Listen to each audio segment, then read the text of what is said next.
Estará falando sobre dependência química.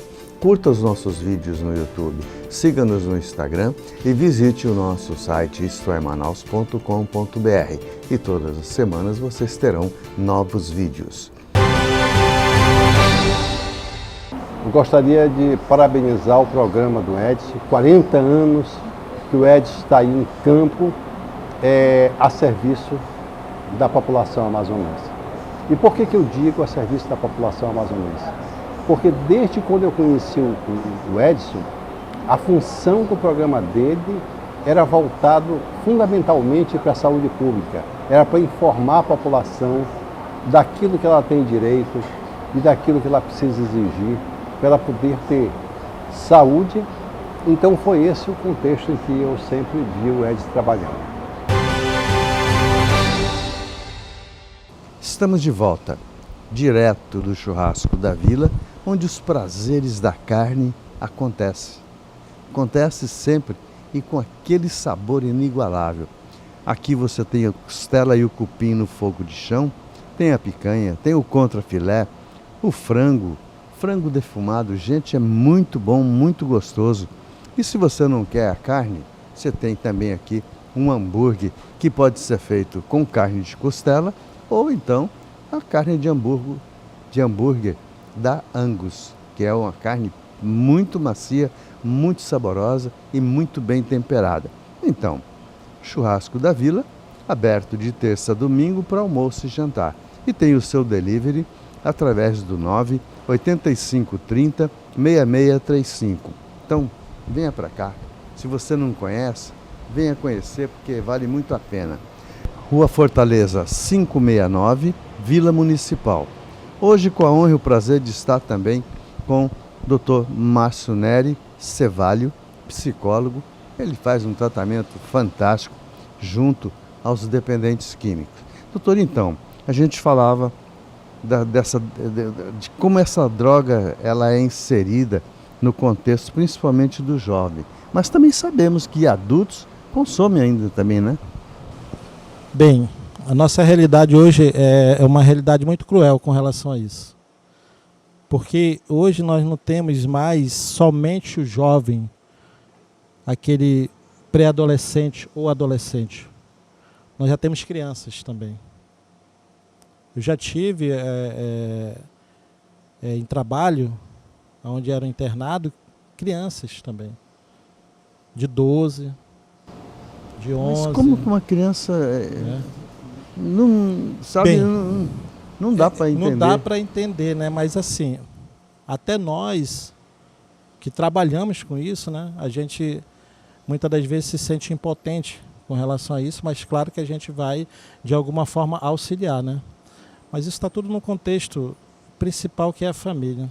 Essa desestruturação familiar é que acaba desencadeando, porque aquela criança, ela está vivenciando um pai, claro, uma ela mãe, é um produto do meio, o né? tio, um produto do meio, como você está falando, exatamente. Em que eles já estão tendo essa prática, ou da venda ou do uso. E aí ele acaba se envolvendo naquilo e até na criminalidade. Porque vai ter que buscar dinheiro para comprar. Exatamente. Então, o jovem, muitas das vezes, eles estão tendo até uma distorção do que é um estatuto, né? Eu não vou me aprofundar nisso, mas aí existe até uma distorção com isso, que é o ECA, né? Que é o Estatuto da Criança e Adolescente.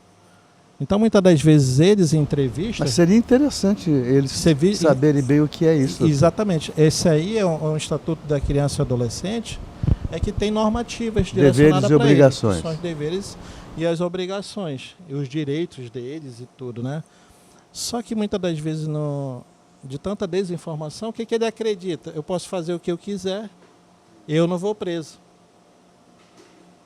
Já começa por esse contexto. Hoje o drogado não é preso mais. Não. Entendeu? Não é. Não, porque é uma questão de saúde, né? Pois é, eu digo porque eu tive problemas com um drogado, tamanho 3 horas da manhã, ele saiu derrubando tudo quanto era moto que existia por ali, dando paulada nos carros. Eu fui para a delegacia para fazer um BO. O delegado disse para mim o seguinte: eu não vou nem fazer o BO, eu não posso prendê-lo. Mas não pode, eu vou recorrer a quem então, doutor? o senhor vai ficar com prejuízo. Porque eu não posso detê-lo, porque ele não está no seu estado de sã consciência. Falei, quer dizer que eu posso então aqui encher a minha cara de maconha e cocaína e sair matando todo mundo aí, eu não vou preso. Aí eu saí de lá revoltadíssimo. Aí trazendo aí o que a gente pode relacionar com essa história que você está trazendo, né? Essa pessoa provavelmente ela já estava com um processo perturbador mesmo, estava com a mente perturbada já de tanta droga. Então ele acaba colocando a vida dele em risco e de outras pessoas. Porque ele está tendo alucinações, provavelmente está tendo delírios. Alucinações, ele está vendo coisas ali que não existem, né? Não existe, mas ele é real para ele. E dependendo da droga, se a gente trouxer uma das doenças que é proeminente, que aparece muito, é a questão da esquizofrenia, né? Que é já está participando de um mundo que não é mais esse. Peraí, para entender, entendeu? A esquizofrenia é consequência do uso da droga ou a droga que se aloja melhor no esquizofrênico? O que acontece? Ele pode alcançar esse nível do transtorno, dessa doença da esquizofrenia. E para as pessoas que já têm o problema, isso é muito maior. Os tratamentos, doutor, como que são feitos? Tá. Os tratamentos a gente pode conversar assim de uma forma de que ela pode ser biopsicossocial. O que seria isso? Né? Uma equipe multidisciplinar ali que trabalha o indivíduo. Desde o médico psiquiatra, clínico, serviço social para ver as demandas sociais dessa pessoa e a parte psicológica também. Nesse envolvimento do trabalho biopsicossocial, aí vai se inserir tarefas para essa pessoa. É um recomeço para a vida dele, né? Então, assim, esse processo biopsicossocial é o início do tratamento. Medicação, as demandas sociais deles e as demandas psicológicas dele, né? Sofridas, que ele vai trazer né, na escuta terapêutica que a gente faz. Doutor, aí, por exemplo, existe uma casa ou existe um centro de apoio para atender esse doente, que vamos chamar de doente, né? Sim, o que acontece é assim, ó. Hoje o estado do Amazonas, existe uma clínica hoje para dependente químico. Ela fica localizada no quilômetro 53 de Manaus, Rio Preto. Né? Então existe todo um processo para se chegar para a internação. Porque o que rege, né, a regulação? A pessoa pode buscar o primeiro atendimento em UBS, passar por um clínico, né? Geralmente funciona dessa forma. O clínico ele faz toda uma avaliação daquele indivíduo, encaminha o histórico dele, ele passa por um tratamento chamado ambulatorial, que hoje já existe os CAPS, que a gente chama de CAPS-AD. CAPS-AD é álcool e outras drogas, que faz esse tipo de tratamento. E lá é oferecido o serviço para ele, esse serviço biopsicossocial. E aí as demandas necessárias que são feitas para esse indivíduo, a última, se ele realmente não aderir a nenhum desses processos, é a internação. Bom, vale salientar também, gente, que para que todo esse processo que o Dr. Márcio está falando, tem que ter o consenso do viciado. Se ele falar não quero, não vou, ninguém vai obrigá-lo. Por que a Cracolândia existe aí e Manaus também está virando isso aí? Porque as pessoas não querem se tratar. Acho melhor ficar sujo, jogado na rua, sem tomar banho, comendo resto de coisas por aí. Então, agora, eu queria entrar também um assunto que é muito difícil, principalmente para a gente falar. O papel da família nesse contexto. Qual é o primeiro start? O que a família tem que fazer quando descobre que tem um filho drogado? Ou uma filha? A primeira coisa é verificar o que está acontecendo com esse indivíduo e buscar ajuda. Ajuda em conjunto. Porque esse indivíduo ele está doente. É uma doença, é gravíssima, é persistente e é fatal. Quando nós falamos disso, nesses 3 termos, doença, persistência e fatal, o fatal não é no sentido de que ele vai morrer logo. Mas o fatal é que ele vai trazer, já está tendo prejuízos e vai trazer prejuízos muito maiores para a família. Porque existe um processo de manipulação que ele vai utilizar tremendamente para ele conseguir se manter naquilo. Então ele vai mentir. Vai roubar. Vai roubar, ele vai dizer que ele está devendo lá o cara da boca. Ele vai dizer que ele vai fazer com que o cara da boca vá lá na casa dele e diga, olha, se não me pagar... Vou te matar. Vou te matar. Então são situações de represárias muito graves, porque quando ele vai, ele leva a família junto. Ele não está só. Então a família, ela é primordial nisso. Ela tem que buscar ajuda junto com ele. Essa questão que você levantou, ele tem que querer. Isso aí é real, ele tem que querer mesmo. Mas se ele não quiser, realmente não é possível fazer tanta coisa. Mas ele está no nível de que ele precisa dessa saúde mental de volta, né? Mesmo que não seja 100%, mas ele precisa dessa saúde mental através de políticas públicas. Né? A gente precisa pensar também nessas questões dos dispositivos que já existem, né? Mas que a gente possa ir em busca deles também. Porque eles não sabem mais, muitos deles não sabem mais nem o que está fazendo. A gente pode colocar entre aspas, porque é a loucura já, né? E é a loucura, o cara não sabe mais o que está fazendo.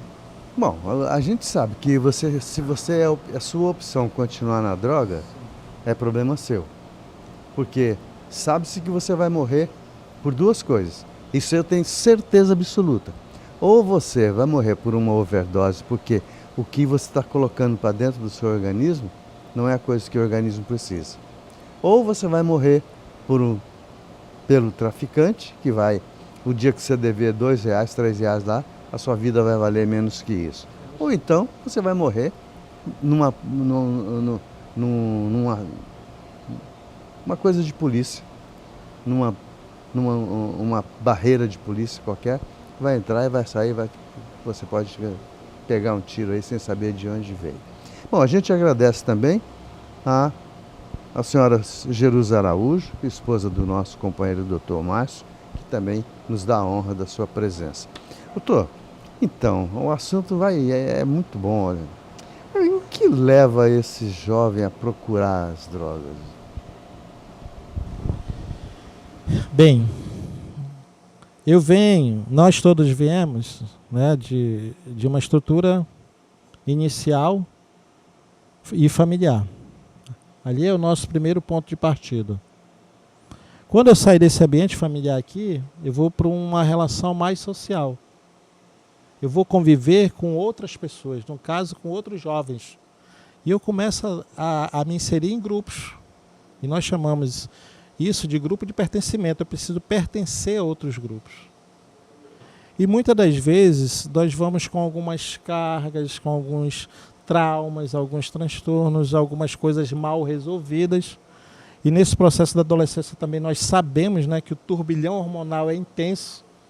Esse jovem, ele tem uma representação assim, de um jovem muito mais revoltante, mas é porque ele quer ser ouvido.